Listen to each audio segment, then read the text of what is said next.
અરે હું એક કેવડાનો પુષ્પ છું અને આ સ્તંભના એક ભાગમાંથી અને એક યુગમાંથી ચાલ્યો આવું છું, પરંતુ આ સ્તંભનો પાર પાડી નથી શકતો.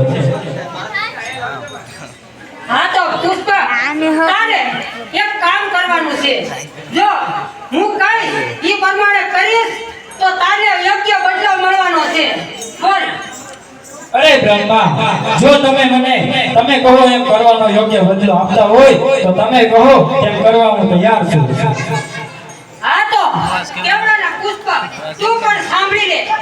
સામેથી વિષ્ણુ આવી રહ્યા છે, તેને તું ખોટી સાક્ષી પૂરવા માટે સમક્ષ રહેજે. મંજૂર છે ને? અરે હા બ્રહ્મા, તમે તેનો યોગ્ય સ્થાન આપતા હોય તો તે મને મંજૂર છે.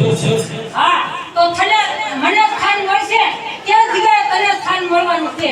માટે વિષ્ણુ આવી રહ્યા છે, માટે તું ખોટી સાક્ષી પૂરવા સમક્ષ રહેજે. હા ઠીક છે બ્રહ્મા.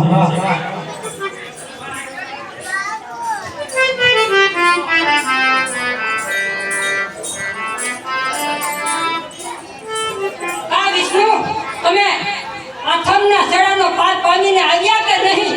અરે ના ના, મારી પહેલા તમે આવ્યા છો, માટે તમે મહાન પુત્ર સમાન છો.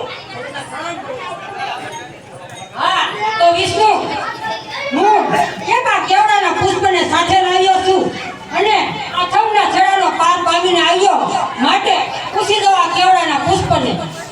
અરે હા વિષ્ણુ, આ બ્રહ્મા કહે તે ખરેખર સત્ય છે. તે આ સ્તંભનો પાર પાડી આવ્યા છે, એટલા માટે મને સાક્ષી લાગે છે.